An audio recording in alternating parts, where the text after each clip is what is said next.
The White House crisis no one was supposed to know. It didn't begin with alarms or headlines. It began with containment, a quiet decision that silence was safer than truth. Crises inside the White House are expected to follow a script: identification, response, communication, reassurance. But occasionally, a situation emerges that does not fit public language, one that feels solvable only if it remains invisible. Today, in an age where exposure feels inevitable, it's difficult to imagine how secrecy once felt like stability. Yet for those inside the building, secrecy often appears as control. The crisis started small: fragmented information, conflicting reports. Nothing dramatic enough to demand immediate disclosure, but enough to unsettle those who understood the implications. It wasn't the scale that worried them. It was the timing. Early discussions focused on verification. Could this be managed quietly? Could the issue resolve itself before tension formed? Each hour without escalation reinforced a belief that silence was working. And so, the circle of awareness stayed narrow. What made the situation dangerous was not the crisis itself, but the decision to isolate it. By keeping it contained, leadership limited panic, but they also limited perspective. Critical voices were excluded. Alternative solutions went unconsidered. The problem became defined by those who first encountered it. Inside the White House, the mood shifted subtly. Conversations grew cautious. Language became coded.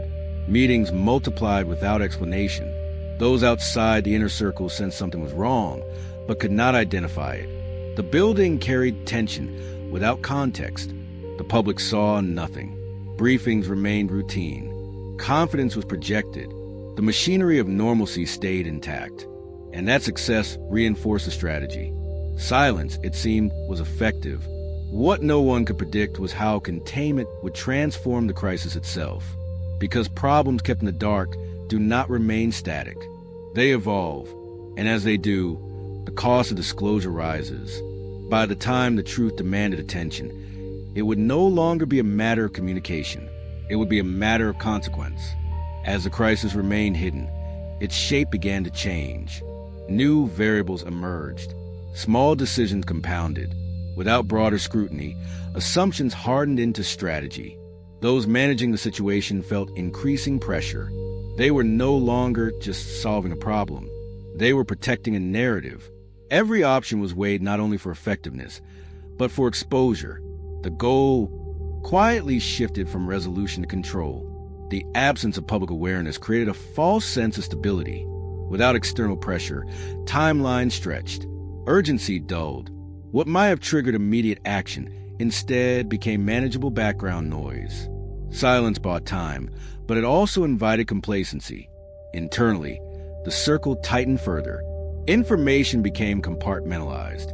Even well-intentioned voices were kept out, not because they lacked expertise, but because they increased risk. More people meant more uncertainty. More uncertainty meant more chances for disclosure. This isolation produced blind spots. Patterns went unnoticed. Alternatives were dismissed prematurely.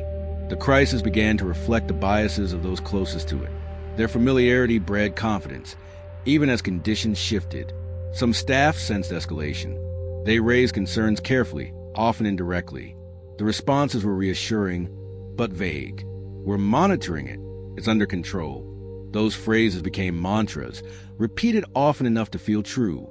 The deeper conflict was psychological. Admitting the crisis publicly would mean admitting delay. It would expose not just a problem, but the choice to hide it. With each passing day, that admission grew heavier. By the time the crisis reached a point where silence was no longer viable, the White House faced a different challenge. Not how to solve the issue, but how to explain why it had been hidden for so long. And that explanation would carry consequences far beyond the original crisis itself. When the crisis finally pushed against its boundaries, denial was no longer possible. Indicators crossed thresholds that could not be explained away. External signals began to surface. Faint at first, then harder to ignore.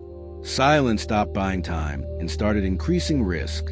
Inside the White House, urgency returned abruptly. What had been managed quietly now demanded coordination. But coordination requires disclosure. and disclosure threatened to unravel weeks of containment. The conflict was no longer about the crisis itself. It was about exposure. Meetings grew tense. Language sharpened. The same people who once argued for patience now argue for speed. But speed without preparation carries its own dangers. Plans had been shaped in isolation. They had not been tested against outside scrutiny or alternative viewpoints. As discussions intensified, a realization settled in. The crisis had not remained static while hidden. It had grown more complex. Interdependencies multiplied. Solutions that once seemed viable now carried unintended consequences.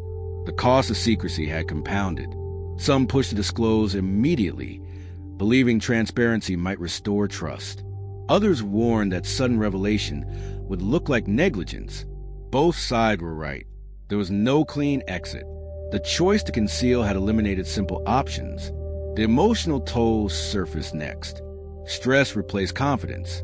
Decision-makers replayed earlier moments, questioning when containment had become concealment. Regret crept in, not for crisis itself, but for the narrowing of perspective that followed secrecy. As preparations for disclosure began, messaging overtook problem-solving. How to explain the delay, how to justify decisions made in isolation, how to project control while admitting uncertainty. The narrative became as important as the resolution. By the time the crisis reached the public eye, it arrived altered, not just by time, but by silence. What could have been framed as a challenge now looked like a failure of judgment.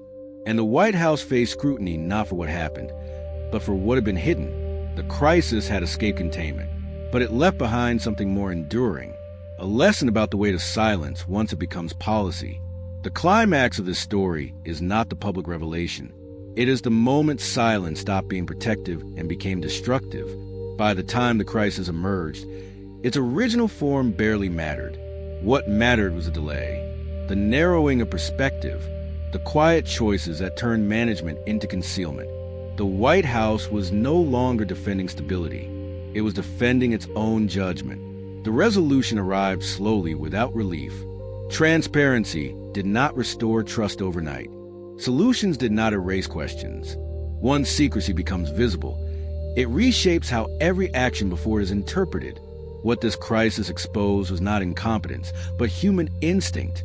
The instinct to contain, to control, to believe that silence can buy clarity. Sometimes it does. Often, it only buys complexity. This pattern repeats beyond the White House, in governments, in institutions, in organizations of every kind. Problems hidden in the name of stability rarely stay contained. They grow in the dark, and they emerge heavier than before. The real lesson is not that secrecy is always wrong. It is that secrecy is a cost curve. Early on, it feels manageable. Over time, it compounds. And eventually, it becomes a crisis itself. History remembers moments of collapse. It forgets the weeks of silence that made collapse inevitable. But those silent decisions are where outcomes are truly shaped. So, what do you think? Are we repeating the same mistake again? The